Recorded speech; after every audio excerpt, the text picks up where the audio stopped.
Divoxradio.com.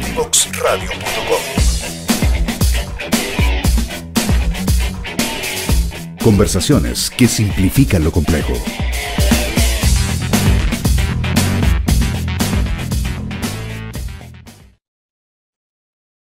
Hola amigos y amigas, estamos de vuelta aquí en el programa Punto Conexión. Estamos con Aurea Rearte, ella es asesora en temas energéticos, ¿ya? Y estábamos hablando, quedó pendiente ahora del primer bloque, respecto a las oportunidades. Creo que algo comentó Catherine respecto a las conexiones tan de moda ahora de proyectos de hidrógeno. Cuéntanos un poquito de qué oportunidades o cómo se debieran conectar los proyectos de hidrógeno en este sistema mediano de Magallanes. Sí, sí. ¿Por qué es tan interesante ahora el tema mediano? Precisamente por eso, porque se ha hablado mucho del potencial que hay, el factor de planta maravilloso que podemos tener en esa zona con aerogeneradores. Entonces, alcanzamos a contar que hay un proceso que se hace cada 4 años y ese, si tú estás ahí dentro, digamos, te garantiza una rentabilidad sobre tu inversión. Así que ese es como eh, el camino, para nada fácil, pero el camino seguro. Y hay otro formato en donde tú te conectas, como comentaba Catherine, te conectas y te pagan en función de la energía que desplazas. Esto también es un parche, porque no fue diseñado así, ¿ya? Pero sí pasó que habían interesados en conectar proyectos con menor costo de producción de energía que el gas en Magallanes y el diésel en el resto de los medianos. Eh, y entonces está esta oportunidad, ¿ya? Que tú haces un proceso de conexión muy similar al proceso de conexión de los PMGD.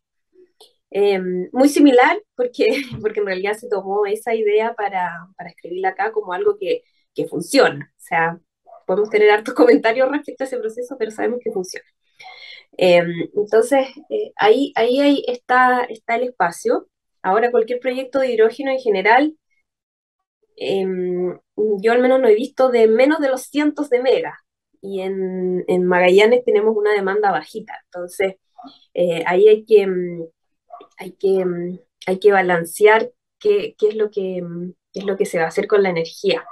Porque siempre hemos hablado de exportar, pero pensando en el corto plazo, eh, no me parece que exista ya la infraestructura como para exportar, pero sí se puede conectar un proyecto fuera de este proceso súper regulado que está para la expansión de los sistemas medianos.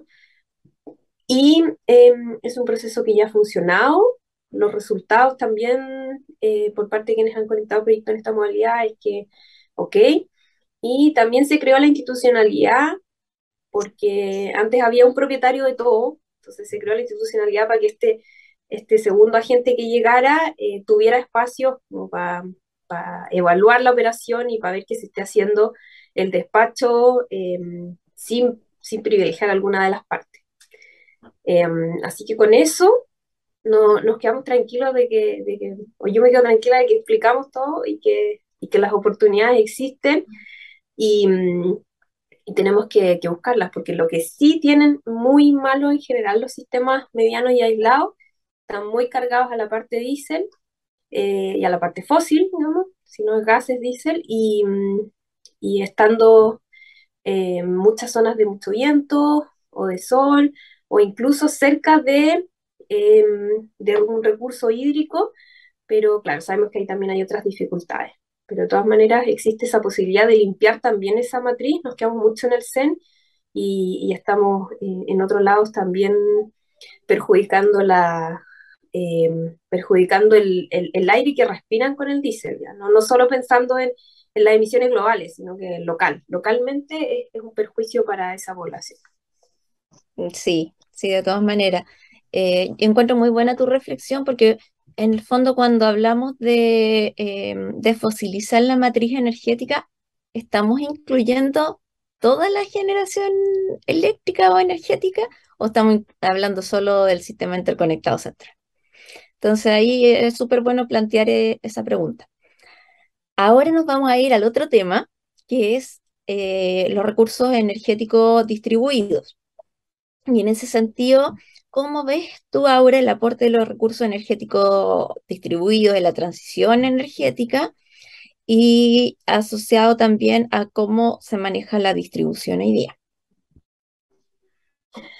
Ya, el que, el que puedan aportar a la transición energética es algo que a mí me gustaría que dejara de ser opinable, digamos. Así como la gestión de demanda es una herramienta para la transición energética, la generación distribuida, la generación, no bauticé yo con este nombre, pero descentralizada es por supuesto también una herramienta. Entonces,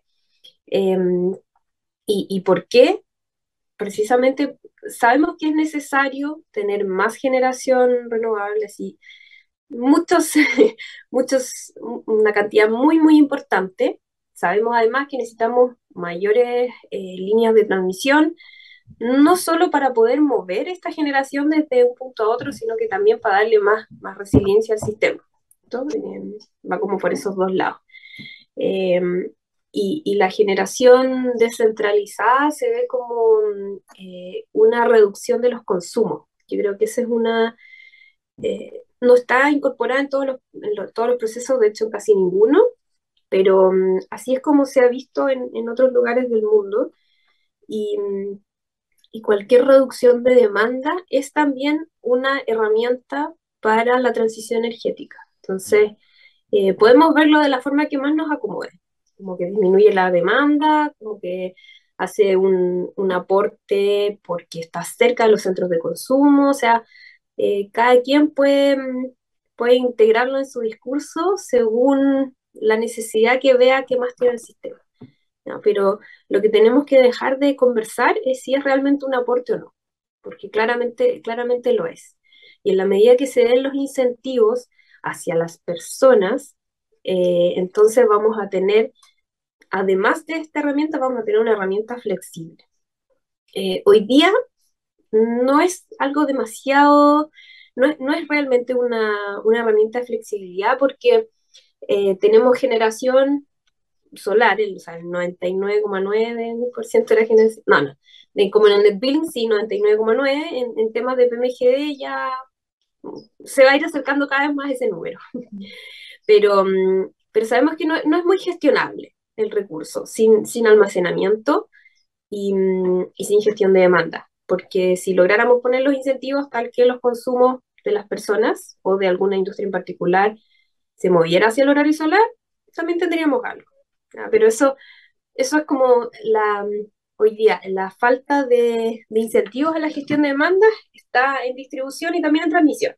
Entonces, como dejando eso de lado, la generación distribuida, el generar energía de manera local, sí trae muchos beneficios y si además pudiéramos incorporar almacenamiento, ahí tendríamos eh, mayores herramientas, independientes de la gestión de demanda. Por eso quería separarlo. Ahora, ¿por qué ha ido tan lento? ¿Por qué esto todavía no se dispara? Estamos esperando hace rato eso al menos respecto al net billing, y no ha pasado. Ahí nos vamos a volver a tocar siempre, siempre, siempre con con la misma dificultad, y es que las distribuidoras no tienen los incentivos al desarrollo de los recursos distribuidos. O sea, realmente no tienen ninguno. Es como si esto lo hacen realmente por buena voluntad. Se trata de eso, porque, ok, se les paga. Uno dice, bueno, yo pago por conectar un proyecto, sí, y se supone que cubre los costos, sí, pero es eso. Supongamos que cubre adecuadamente los costos, porque ahí vamos a encontrarnos con las distribuidoras diciendo que no y los promotores de proyectos diciendo que es mucho lo que pagan, pero supongamos que cubre los costos. ¿A quién le va a interesar que otro desarrolle un negocio que a mí recién me cubre mis costos? O sea, tienen que existir los incentivos para las distribuidoras para que sean parte de esta gran solución. Para nadie, pensemos en proyectos NetBilling, para nadie que tenga que esperar 6 meses porque le conecten porque la distribuidora vaya y se tome de verdad, son como 3 minutos que están y revisan que las protecciones estén ok. em, Claramente es un negocio que no se va a seguir desarrollando si nadie tiene esa paciencia. Ujú. Ahora, y ahí al respecto, ¿qué incentivos, estamos hablando de incentivos tarifarios, por ejemplo, que haya, qué incentivo podría tener la distribuidora? ¿Que ella se haga parte del negocio del net billing, de la construcción, por ejemplo? ¿Ah? Hoy Entiendo que día, lo están haciendo algunas. claro, a través de sus empresas asociadas pueden hacerlo, sí, sí, no a través de sí mismas por el giro único les prohíbe, pero lo hacen a través de su empresa asociada y ahí no es el tema, pero, pero no, yo creo que hay otras dificultades. Primero, el tema de la planificación. Que la planificación se haga solamente por demanda es realmente un desincentivo, porque en vez de poder planificar el sistema, asumiendo, o sea, la expansión de las redes de distribución, asumiendo que va a haber generación en ciertos puntos, eh, entonces cuando hay generación en esos puntos, tienes que rehacer la red y todo en base a parches, porque no hay ningún reconocimiento tarifario al hacer, al tener como holguras. Entonces, terminas haciendo la red exactamente, pero para lo que se necesita y después tienes que ampliarla y tienes que cobrar por esas ampliaciones y tienen que quedar como debajo de la alfombra porque tampoco después las puedes valorizar, digamos, es algo que realmente no funciona. Sí. Pero yo creo que eso, la falta de planificación, considerando los recursos distribuidos, es uno de los principales problemas. Y eso solo se va a poder hacer con cambio de ley. Entonces, siempre vamos a llegar ahí. Todos los caminos nos van a llevar a que necesitamos un cambio de ley, una modernización de la distribución muy, muy importante. Independiente de la discusión, si esto pagamos por empresa modelo o por empresa real, independiente de esa discusión, es necesario que la modernización llegue hasta que la planificación sea, digamos, sea considerando todas las, todos los posibles recursos que tenga la red en el presente y en el futuro, y además en la que puedan participar otros agentes, porque hoy día esto es parte de algo que tiene que hacer la distribuidora, eh, y por supuesto trata de conseguir la mejor información en cuanto a las industrias que van a entrar, etcétera, eh, pero no permite el espacio como de proyectos. Si alguien quisiera desarrollar un proyecto en particular, por ejemplo, un condominio, eh, que además de tener paneles en los techos de las casas, tuviera, por ejemplo, una batería importante y pudiera entonces gestionar así, tener una calidad de servicio distinta, por ejemplo, para esos vecinos, porque quisieran tener una mayor calidad de servicio. Todas esas cosas hoy no tienen cabida en nuestra regulación, no tienen. Incluso hartas personas me han comentado que por qué no usan los PMGD como de respaldo. Entonces, yo también pregunto lo mismo, ¿por qué no los usan de respaldo? Bueno, obviamente hay hartas cosas que hay que cambiar de la red y del PMG en sí. Digamos, tiene que tener otras características su inversor en este caso, pero son cosas que se pueden hacer y que hoy día se están desaprovechando. Exacto, muy buena tu reflexión, Aura. En cuanto a eso de los PMGD como respaldo, comparto 100%. Y hay algunos proyectos piloto, se están haciendo algunos proyectos piloto, en ese sentido se avanza un poco. Y también comparto mucho el tema de la planificación, porque eh, también desde el punto de vista no del autoconsumo, sino que de los PMGD, tener señales claras de dónde se pueden instalar y que no siga en el fondo el tema como está funcionando hoy, que buscan terrenos y ahí se instalan independiente de que haya congestiones o haya un exceso de generación en la zona. Y al día de hoy tenemos inversionistas que hacen sus proyectos y después por congestiones en transmisión pueden inyectar la mitad Entonces, esa señal de dónde localizar la generación la encuentro súper, súper importante. Sí. Y ahí, como ya sabemos, por lo que se vivió y seguimos viviendo en el sistema eléctrico nacional, em, por más que se den señales de precio respecto de dónde hay mucha instalación y por ahora no hay capacidad de transmisión, digamos, no se puede evacuar, los proyectos se siguen instalando. Entonces, ya sabemos que hay que dar mejores incentivos para que sea una operación más eficiente. Entonces, ¿qué mejor incentivo que el poder hacer una gestión de esta energía que además de que le sirva a quien tiene el proyecto de generación para venderla, también le sirva a la distribuidora porque, eh, no sé, porque le ayude con la calidad de producto en ciertos puntos, o todavía mejor, con la calidad de suministro, pensando en hacer islas, pero además para que las personas a las que el PMG se les pone al lado vean algún beneficio, Mm. porque sabemos que hoy día todo territorialmente es complejo, territorialmente es complejo. Entonces, ¿cómo podemos hacer que haya una mejor aceptación de estos proyectos que son pequeños, eh, no tan pequeños, no tan pequeños? A mí me gusta la comparación de que para instalar un mega de fotovoltaica necesitas 2 hectáreas. Entonces, los proyectos de 9 megas, si están impactando 20 hectáreas de una zona, no son pequeños. Pequeños, pequeños no son. Entonces, tienen un impacto, pero para que las personas vean digamos, los beneficios sean mayores que los perjuicios o el impacto que les causa, entonces tenemos que integrarlos y darles algún plus. Entonces, ese plus, si ese plus es la operación en isla, fantástico. Pero ahí sí, se necesita que exista, la habilitación está, pero no es suficiente como para que la distribuidora diga, ah, ya. Y hoy día me levanté con muchas ganas de ser súper proactivo, así que voy a ir y voy a ir donde el PMG y le voy a tocar la puerta y le voy a decir que gratis me preste este servicio, para que la gente esté más contenta alrededor. Eso no va a pasar. Entonces, ahí es donde faltan los incentivos reales eh, para que se den estas situaciones. Claro, y ya se están planificando PMG con baterías, entonces podrían ser un gran aporte. Aprovechemos. Sí. Sí.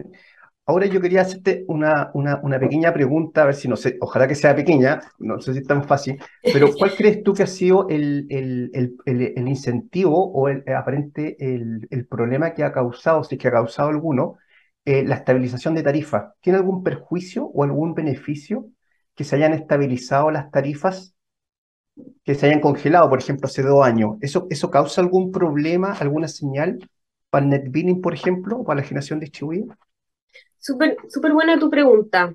Súper buena tu pregunta y compleja de responder. Ahora digamos, como en mi situación actual no tengo que rendir cuentas pero claro, en el fondo el que se congelaran las tarifas, pero que no porque alguien quisiera, digamos, sino que porque por diferentes características del mercado siguieron aumentando los costos de un sistema fotovoltaico, entonces hizo que fuera menos rentable el bill.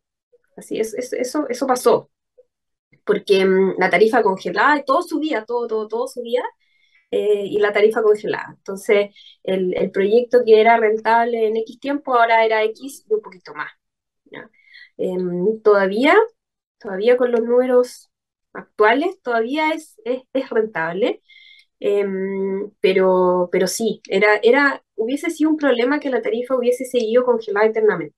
Eso es algo que un negocio como el NetBilling no hubiese aguantado para siempre. Los que ya estaban, sí, bien, pero como el seguir creciendo en proyectos, además en proyectos domiciliarios que tienen una rentabilidad bajita, porque tienes que hacer la misma gestión para un proyecto de 100, no la misma, pero muy similar de 100 kilos que 1 kilo.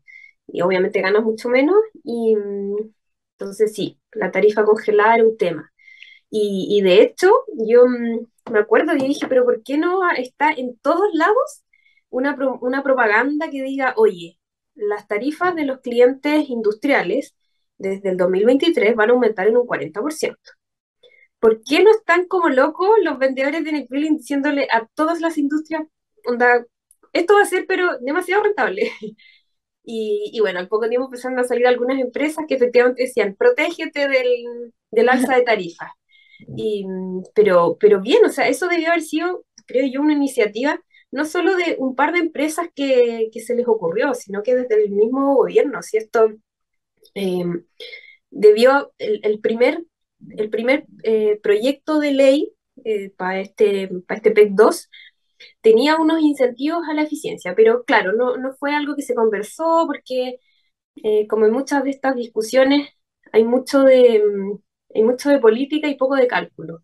Entonces, no se le dio importancia a eso, al que, ok, las tarifas van a aumentar, oye, pero aquí hay una forma en que tú haces una inversión o no, porque también está en modelo ESCO, entonces inviertes cero y obviamente la empresa que hace la inversión necesita una rentabilidad, pero quitado eso, es un beneficio para ti como usuario. Así que súper interesante ese tema.